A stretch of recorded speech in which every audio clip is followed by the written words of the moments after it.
ওকে, তো তোমরা আগে পড়েছো যে অভিলম্ব গতি, বস্তুর অভিলম্ব গতি। অভিলম্ব গতিতে আমরা কি কি, যে অভিকর্ষের অধীনে অভিলম্ব গতি।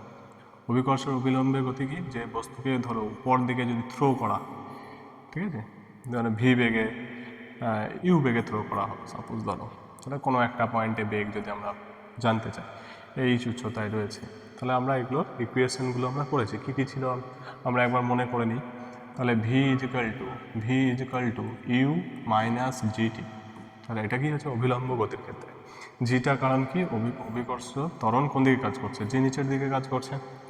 ওকে, তো এবার দেখো এইটা আমরা যদি এই ইকুয়েশনটা জানি, এইচ ইজিক্যাল টু কী ছিল, এইচ, তাহলে এইচ ইজিক্যাল টু হবে h equal to u t, okay, u t minus half g t square. Okay, u হচ্ছে প্রাথমিক বেগ নিয়ে থ্রো করা হয়েছিল। আর কি হয়েছে, কী কী ইকুয়েশন আছে, আর ইকুয়েশন হচ্ছে v square equal to u square minus two g h. Okay, তো এই ইকুয়েশনগুলো আমাদের জানা, জাস্ট এই ইকুয়েশনগুলো আমাদের কাজে লাগবে। আজকে হচ্ছে গিয়ে আলোচনা করতে যাচ্ছি যে প্রাসের গতি। প্রাস কি, তাহলে ফার্স্ট কোশ্চেন হচ্ছে প্রাস কি। প্রাস মানে কোনো বস্তুকে যদি আমরা ভূপৃষ্ঠের সঙ্গে একটা কোণ করে থ্রো করা হয়, ছুঁড়ে দেওয়া হয়, যেমন আমাদের যে কোনো বল যখন কিক করা হয় ফুটবলের উপর, ফুটবলটা কী হয় যে একটা হাইটে গিয়ে ঠিক এইভাবে পড়ে। তো ফুটবলে যদি ধরো কিক করা হয়, ফুটবলটা গিয়ে দেখবে এরকমভাবে পড়ে। ক্রিকেট বল খেললে ক্রিকেট বল যেখানে যেখানে মারে, ডপ খাওয়ার পরে দেখো এরকমভাবে ডপ খেতে খেতে যায়, ঠিক আছে। তো এই গতিগুলো কি হচ্ছে, এই গতিগুলো হচ্ছে প্রাসের গতি। তাহলে প্রাসটা কোথায় হলো, প্রাসটা হচ্ছে এই বল। তবে ডিসকাস, জ্যাভলিং, ঠিক আছে, জ্যাভলিং যদি থ্রো করা হয়, জ্যাভলিং থ্রো করলে জ্যাভলিং থ্রোটা ঠিক এইভাবে যায়। ডিসকাস বল থ্রো করলে পরে, তারপরে শর্টপুট বল থ্রো করলে পরেও কী হবে, যে ঠিক এই গতি এরকমভাবে যাবে। তাহলে কি হচ্ছে, ভূপৃষ্ঠের সঙ্গে যদি একটা কোণ করে ছুঁড়ে দেওয়া হয়, তাহলে দেখবে গতিটা, তাহলে এইরকম গতি আসার কারণ কি, এটা কারণ হচ্ছে গিয়ে, এটা হচ্ছে গিয়ে যে 2D মোশন, বস্তুর 2D মোশন আছে। 2D মোশন কেমন হচ্ছে, ধরো একটা দিকে এদিকে থ্রো করা হয়েছে, জি এই দিকে কাজ করছে, যে একটা দেখো এই যে জি মানে হচ্ছে গিয়ে অভিকর্ষ ত্বরণ, মানে অ্যাট্রাকশন ফোর্স। তাহলে অ্যাট্রাকশন ফোর্স সবসময় নিচের দিকে কাজ করছে প্রত্যেকটা পয়েন্টে। তাহলে দেখো এটা যদি আমাদের বোর্ডের পয়েন্টে হয়, তাহলে বোর্ডের দিকে বস্তুটা কী হচ্ছে, বোর্ডের দিকে দেখে এটা হচ্ছে প্লেন, তাহলে বোর্ডের এইরকমভাবে গিয়ে এরকমভাবে আছে। প্লেনের এটা দেখেই বুঝতে পারছো যে কীভাবে মোশনটা হচ্ছে। তাহলে এটা কী আছে, এখানে কোথায় হচ্ছে, এটা প্লেনে আছে। তাহলে এখানে প্লেনের প্রত্যেকটা পয়েন্টে জি কোন দিকে কাজ করছে, দেখো এই পয়েন্টে জি নিচের দিকে, এই পয়েন্টেও জি নিচের দিকে, এই পয়েন্টেও জি নিচের দিকে, এই পয়েন্টেও জি নিচের দিকে, জিটা অলওয়েজ কিন্তু নিচের দিকে কাজ করছে। এই জিনিসটা বোঝা গেল, ঠিক আছে। আর বস্তু কী ছিল, দেখো জি আর ভি কিন্তু দুটো একই দিকে নেই। যদি দুটো একই দিকে থাকতো তাহলে আমরা কি করতাম, তাহলে আমাদের 2D কনসেপ্ট আনার, প্রাসের গতিতে 2D কনসেপ্ট আনার দরকারই ছিল না। বোঝা গেল, জিনিসটা বুঝতে পেরেছো তোমরা? ওকে, না দেখো তাহলে প্রাসটা কি, মানে যে বস্তুটাকে ছোড়া হলো সেটা হচ্ছে প্রাস। এবার প্রাসটা যে পথে কি করছে, যাচ্ছে, যে পথ অতিক্রম করছে, সেই পথটাই হচ্ছে প্রাসের গতিপথ। যে বিন্দু থেকে ছোড়া হলো বস্তুকে, যে বিন্দু থেকে ছোড়া হচ্ছে সেটাকে বলা হচ্ছে প্রক্ষেপ বিন্দু। প্রাস অ্যাকচুয়ালি আবার এটাতে ইংরেজিতে তোমরা ভালো বুঝতে পারবে প্রজেক্টাইল হচ্ছে গিয়ে কি, প্রজেক্টাইল হচ্ছে যে কোনো বস্তু যেটাকে কোনো কিছু গিয়ে একটা টার্গেট পয়েন্টে গিয়ে হিট করো, ঠিক আছে, তো প্রজেক্টাইল। তাহলে এই অবজেক্টগুলো হচ্ছে প্রজেক্টাইল, এটা প্রজেক্টাইল মোশনও বলা যায়, ইংলিশে প্রজেক্টাইল মোশন, ঠিক আছে। দেখো দুটো সেম ডিরেকশন আছে, তার জন্য তাহলে আমাকে কি করতে হবে, তাহলে এরকমভাবে জি দেখো নিচের দিকে আর ভি এই মানে ইউটা হচ্ছে এরকম ডিফারেন্ট কন্ডিশনে। তাহলে আমাদের এটাকে এই প্রবলেমটাকে কীভাবে আমরা সলভ করতে পারি, তাহলে সলভ করার আমাদের দুটো উপায়। কী করতে হবে, যে ইউকে দুটো কম্পোনেন্টে আমরা ভেঙে নেব। দেখো ইউকে যদি দুটো কম্পোনেন্টকে আমরা ভেঙে নিই, ঠিক আছে, দুটো কম্পোনেন্টে যদি আমরা ভেঙে নিই তাহলে কেমন আসবে, তাহলে ইউকে ফার্স্টে আমরা দুটো কম্পোনেন্টকে ভেঙেছি। হ্যালো, এটা মনে করেছো ভূপৃষ্ঠ, ঠিক আছে, এটা ভূপৃষ্ঠ। এদিকে আমরা এক্স অ্যাক্সিস নাম দিয়ে দিচ্ছি। আর উলম্ব দিকে উলম্ব উপাংশ একটা উলম্ব দিকে, ঠিক আছে, এটাকে ওয়াই অ্যাক্সিস নাম দিচ্ছি। আচ্ছা, পিকচারটা একটু ভালো করে ক্লিয়ার করে একটু দূরে ড্র করে নিই।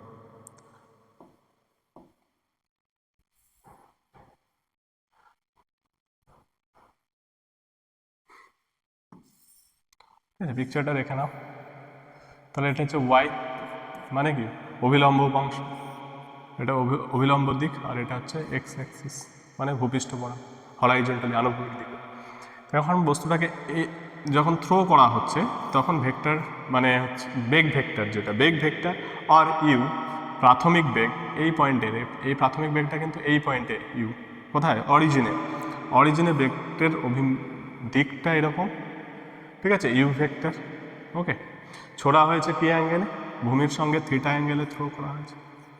তো যত টাইম অতিক্রান্ত হবে, টাইম যত অতিবাহিত হবে, তাহলে বস্তুটা কিন্তু এইভাবে যাবে। যত টাইম হবে তখন বেগ কী হয়ে যাবে, এই যে এইটার তাহলে কি হচ্ছে এই দিকে আমরা সেটা একবার দেখি। তাহলে এটার দুটো উপাংশ, তাহলে এই দিক বরাবর এক্স অ্যাক্সিস বরাবর কি হচ্ছে ইউ কস থিটা, ভেঙে নিলাম একটা উপাংশ ইউ কস থিটা। আর ওয়াই অ্যাক্সিস বরাবর মানে অভিলম্ব উপাংশ কি হলো কোথায়, এই পয়েন্টে, ও মনে করো অরিজিনে যেখানে প্রক্ষেপ বিন্দু, সেই প্রক্ষেপ বিন্দুতে কি হয়েছে আনুভূমিক ইউ মানে হচ্ছে বেগের উপাংশ হচ্ছে ইউ কস থিটা, আর ইউ এর অভিলম্ব উপাংশ this is u vector, u এর অভিলম্ব উপাংশ ইউ সাইন থিটা। ওকে, বোঝা যাচ্ছে, এতটা বোঝা গেল। এবার দেখো ইউ কস থিটার এই দিকে কোনো বাধা নেই, আমরা কি করব, এই প্লাসের গতিতে আমরা বায়ুর বাধাটাকে আমরা উপেক্ষা করে দেবো, গ্রাহ্য করছি না, ঠিক আছে। তোমার এয়ার রেজিস্ট্যান্স থাকলে আলাদা হয়ে যাবে, এয়ার রেজিস্ট্যান্স আমরা ধরছি। তাহলে দেখো প্রত্যেকটা পয়েন্টে আমরা জানি জি কোন দিকে, জি এইদিকে, জি এইদিকে এক হচ্ছে, জি এইদিকে, প্রত্যেকটা পয়েন্টে জি এইদিকে। আর ইউ কস থিটা মানে বস্তু যেখানেই থাকুক না কেন ইউ কস থিটা উপাংশের কোনো চেঞ্জই হবে না, এখানে ইউ কস থিটাই থাকবে, এই পয়েন্টেও ইউ কস থিটা থাকবে। এখানে যদি আমরা সর্বোচ্চ বিন্দু যদি ধরি এটাকে, তাহলে এখানে ইউ কস থিটা থাকছে, ইউ কস থিটা, ঠিক আছে, এখানেও ইউ কস থিটা, এখানেও ইউ কস থিটা, সব এই কারণ এই দিকের উপাংশটা এক্স, এইটা কোনো রকম চেঞ্জ হবে না এই বেগে, ঠিক আছে, এটা এতটা বোঝা গেল। আচ্ছা, এবার তাহলে কি হচ্ছে, তাহলে এইরকম হচ্ছে কেন, তাহলে কি আমরা এখন আর ভাবছি যে এই বেগটা নেই, তাহলে ইউ সাইন থিটা অভিলম্ব যেটা আছে ইউ সাইন থিটা উপরেই আমাদের কাজ করতে হবে, ঠিক আছে। তো ইউ সাইন থিটা হচ্ছে প্রাথমিক বেগ ছিল, এখন ওয়াই অ্যাক্সিস বরাবর আমাদের বেগ ধরে নিচ্ছি যে কোনো মুহূর্তে বেগ হবে ওয়াই, ভি ওয়াই, আর এইদিকে মনে করো ভি এক্স, ঠিক আছে, ভি এক্স। তাহলে ভি এক্স অলওয়েজ আমরা এটাকে লিখতে পারি যে ভি এক্স, তো আর v x equal to u cos theta and v y, এইটা কী হবে, তাহলে ভি ওয়াই আমরা আগের ইকুয়েশন কি লিখেছিলাম, এই যে এইটা ভি ওয়াই উলম্ব গতির ক্ষেত্রে এইটাকে আমরা চেঞ্জ করে দেব, যে এইটা ইউজ করব, ওকে, উলম্ব গতির ক্ষেত্রে এইটা ইউজ করব। তাহলে এখানে কি হচ্ছে, অভিলম্ব দিকে প্রাথমিক বেগ কি আছে ইউ সাইন থিটা, এটা ভি ওয়াই মাইনাস জিটি, তাহলে টি সময় পরে অভিলম্ব হবে, ঠিক আছে, যে দিকের সঙ্গে যে বেগটা হবে সে সময়ের সঙ্গে পরিবর্তন হবে। কি ফার্স্ট ইউ সাইন থিটা ছিল কি প্রাথমিক বেগ, আর জি অভিকর্ষজ ত্বরণ ইন্টু টি জিটি, এই হারে বেগের পরিবর্তন, এইভাবে বেগের পরিবর্তন। তাহলে দেখো কি হচ্ছে, ফার্স্টে ইউ ওয়াই, তার মানে যত টাইম যাচ্ছে কি হচ্ছে নেগেটিভ পার্টটা বাড়বে, টাইম যত বেশি হবে নেগেটিভ পার্টটা বাড়বে, তাহলে নেগেটিভ পার্ট আর এইটা যখন ইকুয়াল হয়ে যাবে তখন কি ভি ওয়াইটাই জিরো হয়ে যাবে, তাহলে ভি ওয়াই কী ছিল, ভি ওয়াই অভিলম্ব দিকে ছিল। এবার দেখো তারপরেও কি হচ্ছে, টাইম তো আস্তে আস্তে বাড়বে, তাহলে এইটা যদি বেশি হয়ে যায় এটা থেকে যদি এইটা পার্টটা বেশি হয়ে যায় তখন কি হয়ে যাবে, কোয়ান্টিটি ভি ওয়াই নেগেটিভ হয়ে যাবে, ভি ওয়াই নেগেটিভ মানে কি, ভি ওয়াই নেগেটিভ মানে ডিরেকশন চেঞ্জ করে যাবে। তাহলে এইটা যতক্ষণ পজিটিভ আছে, ওকে, যতক্ষণ okay u sine theta minus g t positive ততক্ষণ হচ্ছে কি পজিটিভ হবে, ফার্স্টে পয়েন্টে পজিটিভ, তারপরে 0 হবে, ওকে, ইকুয়াল টু 0 হয়ে যাবে। আর কী হতে পারে, আর নেগেটিভ হতে পারে, ওকে, পজিটিভ হতে পারে, গ্রেটার দ্যান ইকুয়াল টু আর লেস দ্যান ইকুয়াল টু 0, এটা হতে পারে। যতক্ষণ গ্রেটার দ্যান 0 থাকবে মানে বস্তুটা হচ্ছে উপর দিকে, কিন্তু আস্তে আস্তে এটা দেখো যদি এই উপাংশটা এত বড় থাকে, ঠিক পয়েন্টে উপাংশটা যে লেন্থটা সেটা কমে যাবে। এই পয়েন্টে ভিওয়াইটা কমে যাবে লেন্থ। যখন সর্বোচ্চ পয়েন্টে যাচ্ছে তখন কি হচ্ছে, যখন এই দুটো 0 হয়ে যাচ্ছে, ভিওয়াই কম্পোনেন্টটা থাকছে না। সর্বোচ্চ পয়েন্টে কী হবে, ভিওয়াইটা 0, মানে একটা টিপ পয়েন্ট এত যাওয়ার পরে এই পয়েন্টে 0 হয়ে গেছে। তাহলে 0 হয়ে যাওয়ার পরে তাহলে এই পয়েন্টে 0, তাহলে এই পয়েন্ট থেকে আবার কী হয়ে যাবে, ভিওয়াইটা নেগেটিভ হয়ে যাবে, ভিওয়াইটা নেগেটিভ হয়ে যাবে। তাহলে এই ইকুয়েশন থেকে এটা বুঝতে পারছো নেগেটিভ হয়ে গেল। আর এখানে কি হচ্ছে, ইউএক্স কম্পোনেন্টটা as it is remains same, okay.